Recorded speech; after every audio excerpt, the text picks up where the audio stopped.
Guys, magandang araw. So, may re-repair tayo ngayon na isang Bluetooth speaker.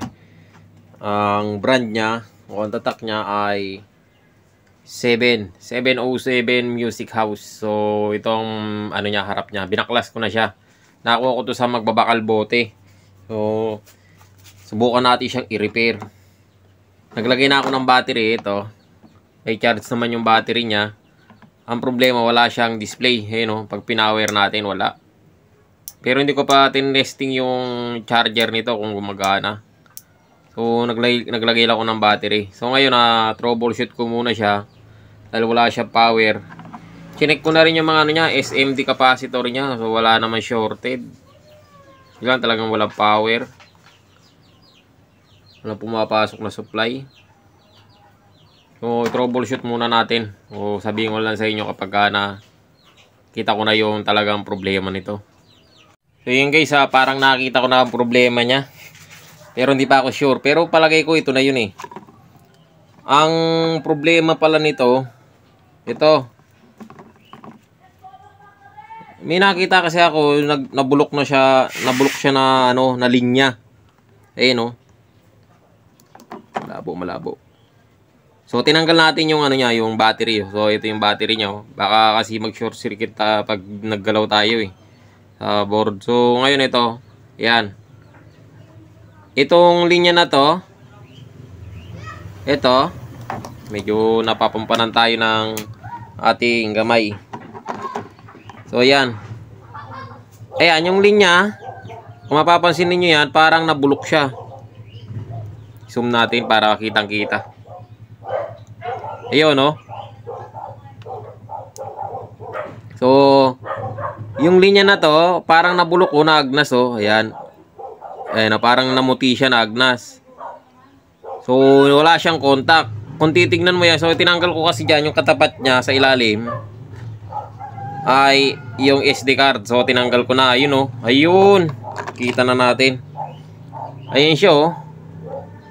Asa na ba? Ayun. Yung tapat nito, yan, yung maliit na yan, jumper yan. Yung mga butas-butas kasi na ganyan, to. Saka yun. Ayun. Yung mga butas-butas lahat na yan, mula dito sa ilalim ng board na to, hanggang dito sa kabila, sa ibabaw, may jumper yan. Ayan, magkaka-connection yan. Paris ito nabura na linya na to, na sinasabi ko ito. Yan. Yung butas niya, na agnas na. So, ang katapat niya na ito. Dahan-dahan, titignan natin. So, yun. Ayun, ang katapat niya. Tanggalin muna natin itong battery. Sa gabal eh. So, yun. Yung katapat niya, ito, naagnas. Yun. Ito. Tapos, nag-jumper siya doon. So, tignan natin kung saan yung karugtong nitong isang butas na to. So, kung titignan natin yan, pupunta yan. Ayun. Pupunta siya dito sa kabila. Ayun, no? Ayun. Kung papansin ninyo, may karugtong siya. Pag binaligtad natin karugtong niya, tatawid yan. Dito, sa butas niya dito, ito. Natatakpan na lang nitong madumi. Pag tinuntun natin yung linya na yan, pupunta yan dito. Dito. So, yun. Tutuntunin natin yon. Kung tutuntunin natin siya, pumasok siya dito sa isang linya. So, eto. Pag binaligtad natin yan, so, tatawid dyan. Ayun. Doon sa kabilang butas. May butas siya dito. Lilipat siya doon sa kabila. So, ito, dito. Ano ba yan? So, dito, lumipat siya doon sa butas niya dito. At pumunta dito sa nakahinang na yan. Titignan natin kung saan yung paa na yan. So, yun. Dito siya sa may resistor. So, resistor, pumunta yung paa niya sa kabila dito. Kapag tinuntun natin yan, babalik yan uli. pupunta yung supply yan eh. Papunta yan dito sa switch. Dito, magkakakonekta yan dito. So, ibig sabihin, kahit mag-switch siya, dahil putol yung linya, hindi siya pumapasok. Hindi nagko-contact kasi putol yung linya dito. So, yung sa may switch siya, papuntang ano, ibig sabihin, hindi gumagana. Parang wala rin yung switch niya, parang hindi rin gumagana. Parang hindi rin siya nagsuswitch. Kasi yung paa niya, yung paa nitong switch, to, pag pumunta siya dito, so wala na, blanco na siya dito, hindi na siya tumawid dyan. Yan. So ngayon, gagawin natin dyan, hindi na, tutuntunin natin to, magja-jumper na lang tayo. Kung saan nanggaling yan. Dahil dito yan tumawid. Yan. Dito siya tumawid. So magja-jumper na lang tayo dyan. So, hanapin natin yung mga karugtong yan. Tapos mag-jumper na lang tayo. I-direct na natin. So hindi na tayo dito kasi ito, pag babalik ko pa yung SD card niya dito. So yung tinanggal natin na SD card, ibabalik pa natin. Pag naglagay tayo ng jumper dyan, matatakpanan na.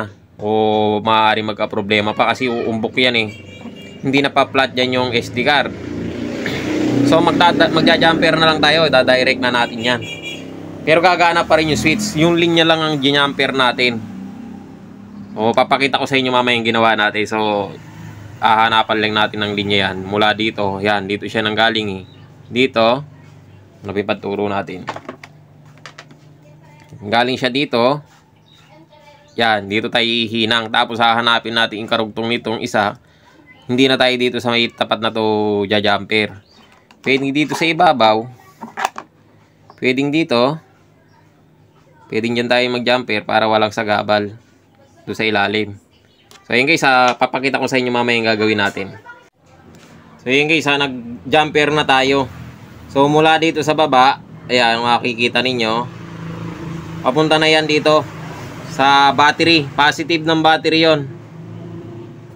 So papunta rin naman yan dito sa resistor na to, sa paa na resistor. Karugtong niya yan doon sa ilalim. So yun. So yun guys, testingin natin. Kakabit natin yung battery.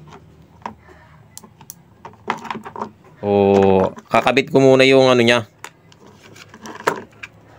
Tinanggal natin.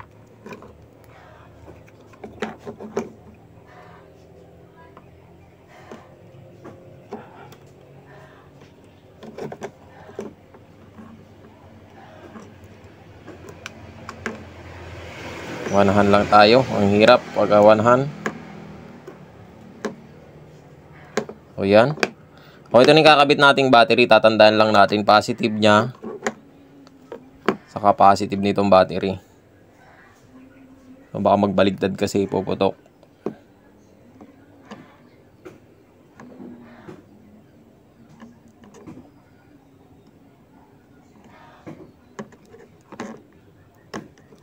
So yun, naikabit na natin. Okay, yan, ipapower natin yan. Yun o, milaw na. Yun, namamatay. Nalolobat.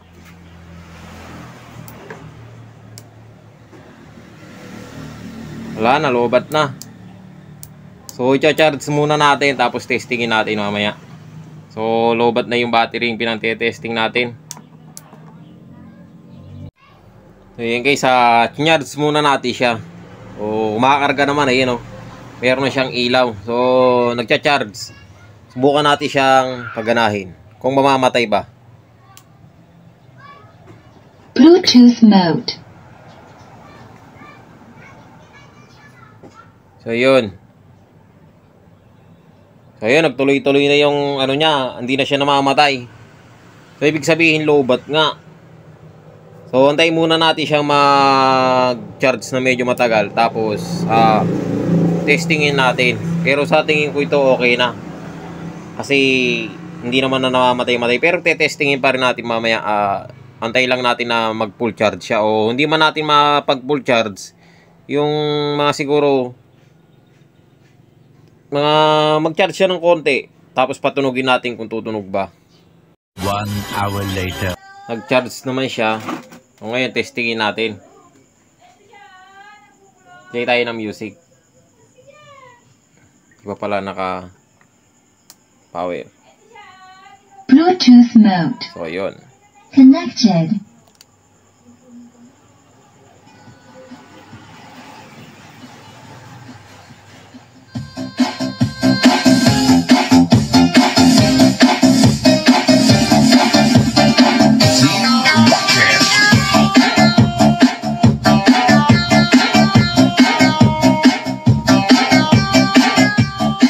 Okay naman siya, okay naman yung music at maganda naman yung tunog. So meron pa lang ano to, treble bass dito. So ayan oh, palagay siya. Treble tapos bass. So malabo lang kasi nadumihan na. Madumi. Galing kasi ito ng bakal bote, no? Kaya ganyan. So ngayon okay naman na siya at obserbahan na lang natin. So malakas din. Dalawang speaker. So ayan guys,